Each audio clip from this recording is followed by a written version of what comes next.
On Friday, I shared the story of a local dairy farmer which was selling its herd. Dairy family, the Eversons, couldn't make enough money selling milk to pay for keeping the cows.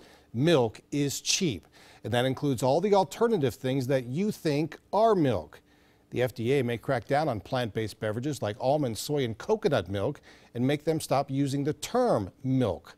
27 First News reporter Alexis Walters found out how dairy farmers feel about that.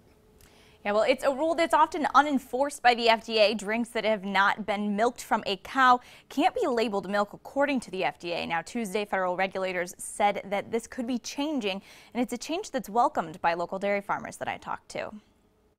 Soy milk, almond milk, coconut milk. These are just a few milk alternatives that you can find in your dairy aisle, but these labels are troubling to some dairy farmers who are fighting to keep their businesses alive. It's a marketing tactic is all it is. And it is working because its milk consumption's down. Cassie Rassaw of Musser Farms tells me it gives buyers the wrong idea. One guy was drinking it because he thought it was almond flavored milk. She says she feels a better term for these drinks would be juices, but also that more than just a label change needs to happen. That's our biggest concern. Just take those alternatives out of the dairy case and just leave dairy in the dairy case. On the other hand, those against the label change, like the Good Food Institute, say using the term milk is the clearest way to describe the product. And it's not just that people want alternatives. Cassie says she's noticing milk is getting a bad rap itself.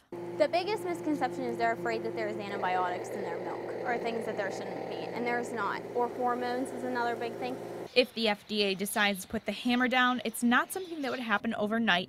It would take about a year or so, but Cassie says she feels it would be the first step.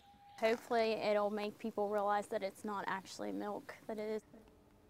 Now, as for other foods like yogurt and their food label, the FDA did not comment on whether they would be cracking down on those as well. Live in the studio, Alexis Walters, WKBN 27 First News.